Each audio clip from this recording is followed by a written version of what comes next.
Nordeste é poesia. E os povos genuínos, mesmo com primazia, formando o céu e a terra, cobertos com fantasia. Para o sul, eu vazio, para o canal da beleza, do Nordeste a poesia. Faço de leste a oeste, não veste, do sul ao sudeste, sou regreste, norte e nordeste, aqui não me veste, arranco roupas, as sementes soltas, as cidades nossas, assim, pra cima, eu sou fraco, pra cima, Roma, encerramos esses ataques, ativos, as partes dos nossos mais fortes, as fontes, a repetir, vamos, erros e noções, as partes dos microfones, as nível, as histórias de você, as cabeças, os livros, os passos, chegados, palácios, imagem, nada, como uma taxa de aves, uma taxa de salvos, uma cagada, só ninguém vai se matar, dentro dos sabores, olha, de tudo, a batalha, eu sou sagrado, e já se pra mim, eu sou forte, eu tive que correr pra se vocês, eu vou usar meu rei, a quando eu tivesse, eu sou na tendência, vivência, vivência, desses estilos, são clandestinos, pegam, não nordestinos, se apoia do que são, não são sem expressão, própria, a parte da criação, morrer a proteção, própria, não seja nada da mente, só pra ali, onde morrer, eu sou que já errei, não mexe, não quer ser repetido, eu sou que não lembra, quando eu quero literatura, que eu posso mudar, só essa nada que é rapadura, eu sou do nosso sofrimento, das espécies, manifesto, não quero mais independência, eu quero acesso direto das áreas fortes, a mais possível, que eu não deixo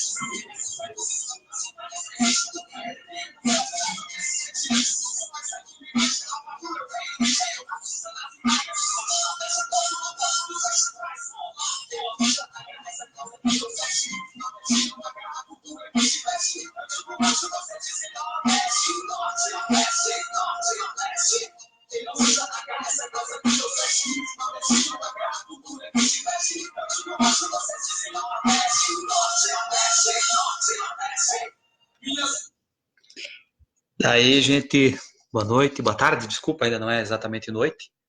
Começando aqui, esse programa aqui vai ser um programa em homenagem à região nordeste do Brasil, né? Começando aqui com uma música do conjunto de rap nordestino chamado Rapadura Chique Chico, né? Norte e Nordeste Me Veste é o nome da música.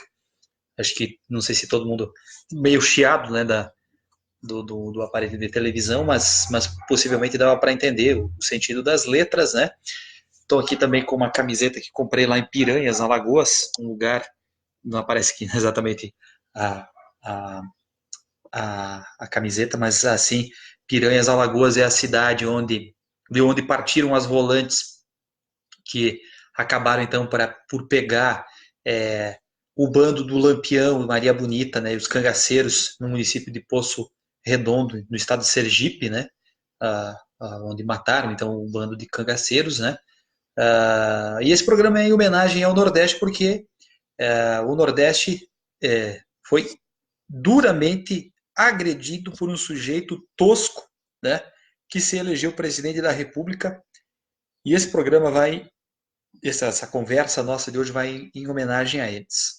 Mas primeiro, não podia deixar passar, né, na nossa conversa, né, que uma matéria feita pelo site de Olho nos Ruralistas, replicada também na revista Carta Capital, mostra que a família do procurador Deltan Dallagnol, né, ela tem fazendas no Mato Grosso e tem problemas com impostos, né, ampliou as suas áreas em gigantescas áreas de propriedade rural durante a ditadura militar, né, e mostra que todo moralista sempre é hipócrita e geralmente tem caca por esconder, né? Quem não vê, quem não lembra, né, do Deltan Dallagnol nessas matérias, né, querendo uma diária de hotel no Beach Park lá em Fortaleza, né, que envolvesse a família toda dele, né, numa palestra que ele iria receber R$30 mil da Federação das Indústrias do Estado do Ceará. Pois bem, e teve mais matéria do Intercept nesse fim de semana, e uma matéria muito, talvez, cada dia que passa, né, mais bombásticas, né, a respeito dessa constatação de que a República de Curitiba ela age com um sentido de quadrilha, né, que usa o poder, digamos, da sua condição de servidor público, né, de altos escalões do serviço público, né, com muito poder do ponto de vista de investigação, né, no caso de coordenar a investigação e condenar as pessoas, como é o caso do Sérgio Moro, né, que não era o juiz dos casos, né, ele operava como praticamente o chefe da operação, mesmo sendo um juiz, né? Mas as conversas do Deltan Dallagnol com outros procuradores, sinalizando preocupação com o envolvimento do Moro, né, do COAF, né, enfim, e praticamente induzindo de que o Deltan Dallagnol acredita que Flávio Bolsonaro é corrupto e talvez o próprio Bolsonaro, né? Eu não estou falando isso, são as conversas que o site da Intercept Brasil publicou, das conversas dos procuradores, né, a respeito dessa coisa, né? Lá atrás o Moro melindrava o FHC e agora ele melindra o Bolsonaro para não implicar, né? Queiroz, Flávio Bolsonaro, milícias, né? Enfim, toda essa relação promíscua, né? De rachadas de salário de parlamentares, de um dinheiro de dinheiro de operações financeiras que não se justificam, né? Do ponto de vista das rendas, né? E algo mais grave ainda, né? O Deltan Dallagnol, né? Sendo procurado pela Globo para fazer uma matéria que, em tese, era para atacar o Paulo Pimenta, né, deputado federal do PT, sobre a questão de foro privilegiado, enfim. E ele achou engraçado o Deltan Dallagnol falar do Paulo Pimenta, como se ele tivesse um desafeto pessoal. E, obviamente, o Paulo Pimenta é um dos sujeitos mais críticos à Operação Lava Jato, né? O sentido que a Operação Lava Jato tem tomado, do sentido persecutório a um projeto de poder e a um partido em específico, né? E mostrou muito claramente o seu lado partidário, não é? E o Deltan Dallagnol arregou a entrevista porque ele achou que a Globo iria questionar do Flávio Bolsonaro. É simplesmente patético, né? Essa situação vexatória, vergonhosa que a gente passa, né? Nesse cenário desse nosso contexto atual, né? E aqui o professor Olito, e agora que todos já sabem que Moro armou, só os maus caráteres vão continuar a defendê-lo. Ou é a pessoa, esse sentido todo, né, digamos assim, ou a pessoa ela tem ela é mau caráter, não no sentido é, arbitrário da palavra, né, mas assim, de achar que a ferramenta da justiça, os rigores da lei, eles têm que servir para o teu inimigo e não para os seus. Para esses, vamos fechar o olho, vamos fingir que o Queiroz não existe, vamos arquivar contra o Flávio Bolsonaro, né? Não vamos falar de milícia, não vamos falar que o processo de privataria pode ter ligação com propina, né? Com pagamento de propina no exterior, como foi a privataria tucana no passado, tá? O Olinto está dizendo, o Deltan só é um procurador porque o pai deu uma liminar fraudando a legislação. Antecipando, eu não sei precisar tecnicamente, mas antecipando algo que pela idade dele ele não poderia. Eu também já vi alguma coisa nesse sentido, mas não saberia precisar isso com certeza. Pois bem, meus caros, então é isso, né? Você tem altos escalões do serviço público operando, né? Dizendo quem é corrupto e quem não é corrupto, né? E não agindo com a discrição, não seguindo a legislação, a legislação brasileira, a Constituição Federal, né? O Código Penal, né? Os códigos de ética da magistratura, da Procuradoria Geral, da Procuradoria Federal, no caso dos procuradores federais, né? É algo absurdo, né? Absurdo. Pois bem, dito isto, né, eu não ia deixar passar, eu quero fazer esse desagravo, né, aos nordestinos de uma fala que o atual presidente faz, de um áudio que é captado, né, dele falando que não iria ajudar esses paraíbas, né, no sentido pejorativo, né, tratando todo o Nordeste como uma grande Paraíba. Não é, não é uma depreciação à Paraíba, mas é que você está tratando uma vasta região geográfica, né, no sentido pejorativo, o uso Paraíba no sentido pejorativo, né, como se você dissesse aqueles baianos, né, tipo, aqueles paraíbas, né, tipo, é um sentido pejorativo do sul-sudeste. Foi nesse sentido. E que o pior dos paraíbas seria o governador Flávio Dino. E ele também coloca no meio disso tudo o governador da Paraíba, né, o João Azevedo do PSB, Flávio Dino do PCdoB. Ora, vejam só, a avaliação popular do governador João Azevedo na Paraíba, ele tem 60% da Paraíba considera o seu governo bom e ótimo. O Bolsonaro na Paraíba está 28% de bom e ótimo. Tá? Não chega a isso, na verdade, é um pouco menos que isso. O bom e ótimo acho que é um pouco menos que isso. Né? Eu acho que é aprovação ao governo. Né? Bom e ótimo é menos que isso. Mas, enfim, o Flávio Dino é considerado, né, pelas pesquisas feitas pelo Congresso em Foco, né, Congresso em Foco da UOL, que ele é considerado o melhor governador do Brasil, pelas avaliações populares, né, de indicativo, de política pública, de execução de política pública, ele é considerado o melhor governador do Brasil. Tá? Mais do que isso, no Nordeste, os 4 melhores governadores avaliados nessa pesquisa do Congresso em Foco são nordestinos. Flávio Dino, governador do Maranhão do PCdoB, Rui Costa, governador da Bahia do PT, Camilo Santana, governador do Ceará do PT, Wellington Dias, governador do PT do Piauí. Tá? Então, os governantes que ele está refutando, dizer que não vai ajudar esses paraíbas, né, são os governantes que estão sendo bem avaliados pela população. O Olinto está falando que a justiça, quanta injustiça feita em seu nome. É uma boa constatação, né? Meus caros, aí assim, esse tipo de fala, ela vem para reforçar o quê? Todo o preconceito, né? Todo o preconceito que ajudou a eleger Bolsonaro. É bom que fique claro, né? As pessoas acreditam a vitória do Bolsonaro ao PT. Muita gente, inclusive, do campo da centro-esquerda, né? Digamos assim, porque não votaram no Ciro, porque não sei o quê. Enfim, o povo, 31 milhões de brasileiros, escolheu votar no candidato indicado pelo Lula. Por teimosia, né? O Haddad não era um sujeito tão conhecido nacionalmente, né? A ponto de que esse nome chegasse a esses 31 milhões de votos. É o peso do Lula, né? Se fosse o Lula candidato, esses 31 milhões de votos iriam se traduzir nos 50 milhões de votos no primeiro turno e poderia a eleição terminar no primeiro turno.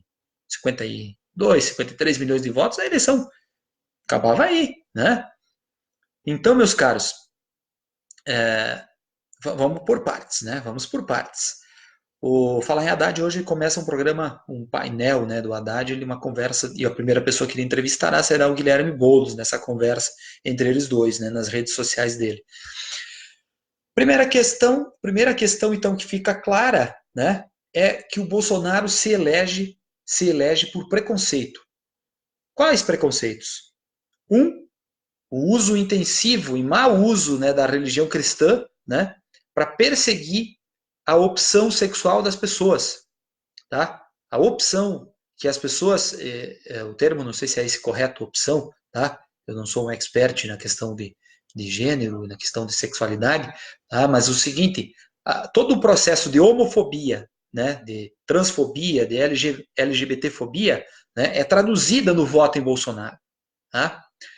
Por outro lado, toda a questão do machismo e da misoginia também é traduzido no voto em Bolsonaro.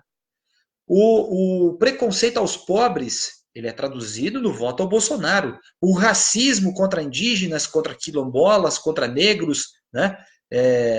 Contra o preconceito contra sem terras, contra os sem tetos, contra os movimentos sociais, contra o campo da esquerda, contra o campo democrático progressista, ele está traduzido no voto ao Bolsonaro.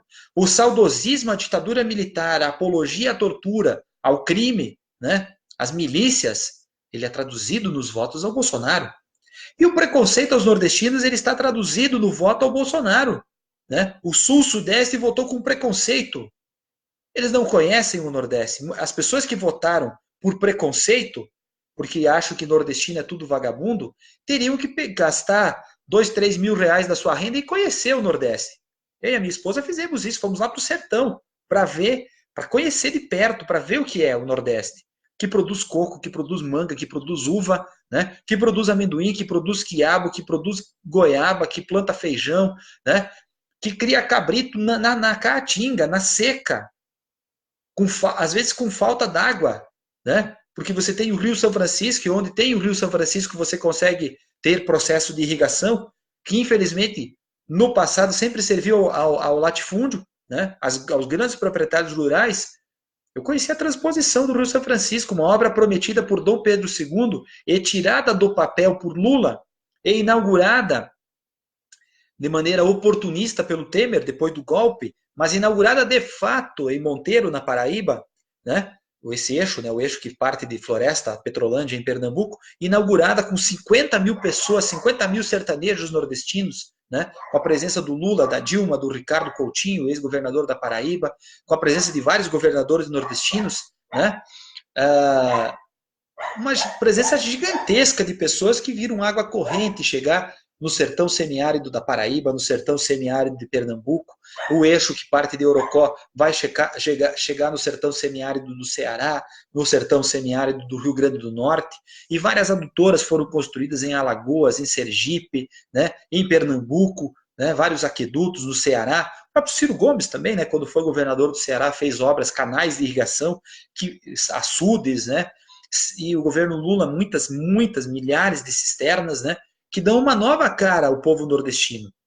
E essa história de tratar o povo nordestino como vagabundo, ela não tem parâmetro histórico. Um sujeito que fala isso é um sujeito que fugiu das aulas de história. Eu não vou chamar de burro porque você ofende o bicho, tá? Não vamos ofender o burro. Um sujeito que diz que o nordestino é vagabundo é um sujeito que não tem noção nenhuma das coisas. Primeiro, porque a ocupação portuguesa, né, o processo de ocupação portuguesa começou pelo Nordeste. Eles chegam na Bahia, eles criam uma relação amistosa com os indígenas no primeiro momento e depois fazem o processo com o uso das armas e usando as rivalidades entre os grupos étnicos indígenas para conseguir fazer processos de escravidão de grupos indígenas, e depois começa o tráfico negreiro e a escravidão negra. Mas o Nordeste é o início do Brasil português, né? Dessa coisa de espoliação, de exploração, ok, mas começou por lá. A primeira capital do Brasil colônia foi Salvador, tá? Só veio para o Rio de Janeiro no século XVII, né? Quando o polo de descoberta de minério lá na região de Minas Gerais, no caso, né? Fez com que o ciclo econômico, né, se convertesse para a mineração com mais força, né? Mas independente disso, né, o início das atividades do ciclo agroexportador brasileiro, de monocultura, sim, com exploração da mão de obra indígena inicialmente e depois de mão de obra escrava negra também, escrava indígena, escrava negra, foi no Nordeste, especialmente na capitania de Pernambuco, né? E vale lembrar que o poderio de Pernambuco foi muito gigantesco, né? Inclusive participando de vários processos de rebelião histórico, o Nordeste como um todo, né? Você tem no Ceará, você tem no Maranhão a Balaiada, você tem na Bahia a Sabinada, a Revolta dos Malês, né? Mas em Pernambuco você teve vários processos de rebelião. Em 1817, foi emancipatório, de independência da província de Pernambuco. E naquele processo, Pernambuco perdeu o território de Alagoas, né, que passou a ser uma nova província, no caso, hoje o estado de Alagoas. Depois, em 1824, teve a Confederação do Equador, né, que eles se rebelaram contra o governo imperial em Pernambuco, e naquele cenário eles perderam mais um território, que foi o oeste da Bahia, essa região de Barreiras e por aí vai, né, Luiz Eduardo Magalhães, que passou a ser, que saiu do território de Pernambuco. Por quê? Porque o Império Português, né, seja quando o Brasil era o Brasil imperial, seja quando o Brasil virou um império independente, mas governado por Dom Pedro I, um português, né, ele foi muito duro nas rebeliões populares. Em todo o Brasil. Né, em todo o Brasil. Ele reprimiu duramente. A gente não pode esquecer também que é no Nordeste, né, entre Alagoas e Pernambuco hoje, né, começa ali em Murici, a Serra da Barriga, mas vai até Garanhuns, toda a região do Quilombo dos Palmares, né? Uma vasta área que por quase 100 anos foi a resistência negra, né, ao processo de tráfico e escravidão negreira. Tá? Algumas das vilas dos macacos, por exemplo, que era uma das maiores, tinha 6 mil habitantes, quando o Recife tinha 8 mil habitantes. Tá? Então, assim, o Nordeste é precursor, né, no sentido do seguinte, desse Brasil português. Porque se a gente subentende que, enquanto pátria, esta construção deslegitima todo um processo histórico, né, dos povos indígenas, né, dos grupos indígenas, né, só com muito esforço da história consegue se colocar, né, novas leituras e uma nova visão, né, desta história que antecede 1500, mas o Brasil português ele começa